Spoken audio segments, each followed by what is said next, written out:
Hello friend, इस पर का नाम दुकान वाला एपिसोड की अपडेट आपके लेकर आए हैं। एपिसोड जो श्रोता अंजलि अर्नव से बोलती कि उससे क्या छुपा रहा है। अर्नव हैरान और भ्रमित है। वो बोलता है क्योंकि इस बारे में बात करी हो। फिर बोलती है कि उसने खुशी को अभी तक कंगन क्यों नहीं दिया। अर्नव बोलता है कि इस बारे में भूल गया था। वो डांटती कि वो कैसे भूल सकता है, उसे जल्दी देने के लिए कहता है। वो गुस्से में चली जाती है। अर्नव खुशी के रूम में खुशी को दूसरों के कपड़े पहनने में परेशानी हो रही है। वो उसके साथ तालमेल बिठाने की कोशिश करती है क्योंकि उसके पास कोई और ऑप्शन नहीं है। फिर वो देखती है कि उसकी जो पायल है फर्श पर गिर गई। वो उसे उठाने के लिए झुकती है। उसकी खुशी की जो ब्लाउज की आस्तीन है वो फट जाती है। उसे देखकर वो चौंक जाती है और हे देवी मैया बोलती है, लेकिन फिर रुक जाती है क्योंकि वो देवी मैया पर गुस्सा करती है और कहती है कि वो ठीक है और किसी भी मदद के लिए देवी मैया को कभी आवाज़ नहीं देगी। और ये भी कहती है कि वो जानती है कि इस स्थिति को कैसे संभालना है। वो कहती है कि वो एचपी से सुई और धागा मांगेगी और उसे सिल देगी। और फिर उसे याद आता है कि सिलने तक क्या पहनना होगा। कल जो साड़ी पहनी थी वो अंजलि के पास लौट गई। वो कन्फ्यूज हर जगह देखते और फिर वो अपने पति के कपबोर्ड को देखती है। वहाँ सफ़ेद शर्ट निकाल कर पहन लेती है। वो अपने कपड़े सिलने लगती है, लेकिन शर्ट उसे बार बार परेशान करती है। वो तेजी से सिलाई करती है। अब कमीज के भाव से चिढ़ जाती है और उसे मोड़ कर वो है फाड़ देती है। खुशी अब चौंक जाती है। वो उसकी शर्ट और उसके टॉप को देखते हुए जाहिर तौर पर उसने शर्ट को नजरअंदाज कर दिया और फिर अपनी ड्रेस सिलने में लग गई। उसने ड्रेस को ठीक से सिला।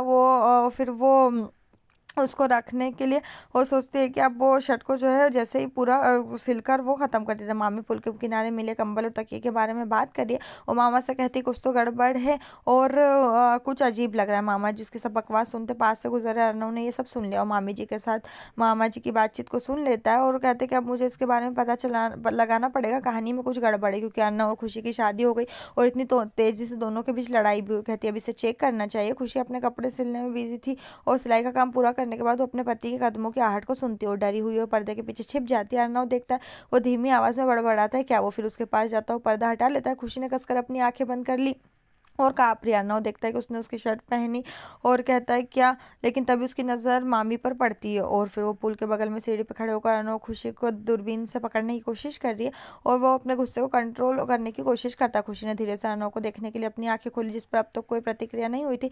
वह नरम और बोलता है। अर्नव कहता तो आज तुमने इसे चूज़ किया, क्या तुम्हारे पास पहनने के लिए यही था। और फिर खुशी ने कांपते हुए सिर अर्नव कहता तुम्हें शर्ट पहनना भी नहीं आता। वो उसके कॉलर को सही करने के लिए झुकता और धीरे धीरे मामी जी से नज़र चुरा लेता है।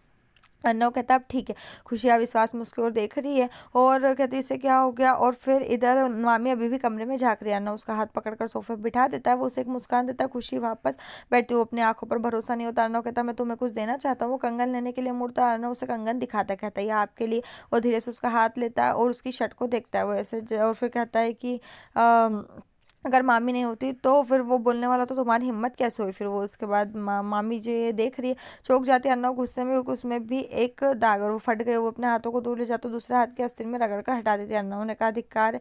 फिर इधर मामी अभी भी देख रही है और वो उसका हाथ फिर भी कोमलता से पकड़ लेता है। अन्नव कहता है तुम पागल हो, तुमने मेरी कमीज फाड़ दी। खुशी हाँ में सर हिलाती है और अर्नव कहता ठीक है कोई बात नहीं। खुशी कहती हूँ। अर्नव कहता फिर उसे कंगन पहना था जबकि खुशी झिझकती है और एक कंगन पहना था जबकि दूसरा पहनाने वाला होता। खुशी उठती है और ये कहते हुए मुड़ जाती है कि वो इसे खुद पहन सकती है और लेकिन अर्नव उसके कंधे से पकड़ लेता है और अपने पास खींचता है। अर्नव कहता क्या तुम अभी भी मुझसे नाराज हो। मैं आज रात वादा करता हूँ कि अपना टाइम पुल के किनारे तुम्हारे साथ तारे गिनने में बिताऊंगा। ठीक है। खुशी की आंखें फैल जाती है। वे निश्चित रूप से ऐसा करती है कि क्या करे। और फिर वो अर्नव को इतना रोमांटिक देखकर मामी हैरान हो जाती है। सोचती है अर्नव बबुआ ऐसा किसी से नहीं बोलता, कुछ तो गड़बड़ है। और वो चली जाती है। खुशी उसे घूरती है और फिर आई कांटेक्ट तोड़ देती है। अर्नव को पता चलता है मामी चली गई।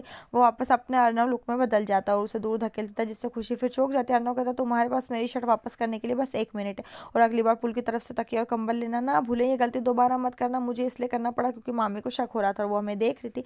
और अर्नव को देखने की खुशी शॉक्ड हो जाती है और अपना कंबल और तकिया लेने के लिए चली जाती है। अर्नव भी चले जाता है। इधर सभी मेहमानों का स्वागत करते हैं। दुल्हन के बारे में पूछते मेहमान दो दुल्हनों के बारे में अनजान है। एक अतिथि इंसल्ट करने और गपशप फैलाने के लिए और पायल आती। मामी वो बोलती है हाँ ये मेरी बहू। और अंजलि के पास जाती है। अंजलि जो है पायल को नीचे लाती। मामी खुशी के बारे में पूछती है। अंजलि कहती है उसके बारे में नहीं पता। मामी और अंजलि पायल को मेहमानों के पास ले जाती है जबकि वही महिला बोलती कि क्या दोहरी भूमिका है और खुशी को इशारा करते जो वहाँ सीढ़ी पर खड़ी है। खुशी नीचे आने से डरती और कांपने लगती। महिला बोलती कि दूसरी दुल्हन कौन है और बोलती है कि खुशी को दुल्हन की तरह तैयार क्यों किया गया है। अंजलि खुशी को नीचे लाने लगती है। लोग वो जिन पर बात करने के लिए एक टॉपिक चाहिए वो बोलने लगते। महिला रायज़ादा को ताना मारती है और फिर हर कोई आवाज़ सुनता बस बहुत हुआ और सब पलट कर देखते एक और कोई नहीं बल्कि अर्नव की आवाज़ है। वो कहता कि इससे पहले कि आप उसके खिलाफ कुछ भी बोले याद रखें कि वो मेरी पत्नी है और हम रायज़ादा की बहू के खिलाफ एक भी शब्द बर्दाश्त नहीं कर सकते। और वो सीढ़ियों से नीचे आता है और महिला के सामने खड़ा होता है। वो कहता आप हमारे मेहमान हैं इसलिए मैं आपका सम्मान करना चाहता हूँ और आपसे भी यही उम्मीद करता हूँ। महिला बोलती शादी का क्या कारण था। अर्नव कहता इसकी सफाई देना ज़रूरी नहीं है, आप दुल्हनों को आशीर्वाद देने आए वही करो। और एक औरत बीच में में बोलती है और कहती है कि छोड़ो, हाँ उसने ठीक किया, वो चले जाते हैं। महिला बोलती है कि मेहमानों को सम्मान देने का ये क्या तरीका है। नानी और मामी सिचुएशन को संभालते हैं। इधर फिर शुरू होती मुंह दुखाई रस्म, सभी पायल को गिफ्ट देते हैं लेकिन खुशी को नहीं। मामी विशेष रूप से गिफ्ट के आकार को चेक करने के लिए झांक रही, सभी कहते हैं दुल्हन है खूबसूरत है। अपमानित करने वाली महिला का भी कहना है कि दोनों दुल्हनें जो है बहुत ज़्यादा खूबसूरत है। इधर रस्म खत्म हुई और मेहमान चले गए। गुप्ता सब कुछ व्यवस्थित कर रहे हैं। खुशी गिफ्ट को टेबल पर रखती, जबकि मामी खुशी को ताना मारती और कहती खुशी को इन गिफ्ट से कुछ नहीं मिलेगा। और यह भी कहती है खुशी ने आज परिवार की इंसल्ट की। नानी मामी की बात मानकर वहां आती। मामी हैरान थी क्योंकि पहली बार नानी ने उसका साथ दिया। अब नानी भी खुशी पर चिल्लाने लगती। तभी अंजलि आती है और बोलती है वो खुशी पर क्यों चिल्ला रहा है, जबकि अर्नव भी इसमें शामिल है।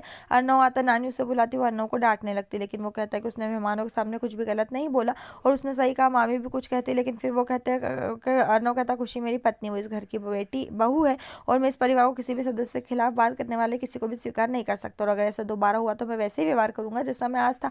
हम शादीशुदा है, मुझे इससे कोई प्रॉब्लम नहीं और अगर किसी को प्रॉब्लम है तो मुझे इसकी परवाह नहीं।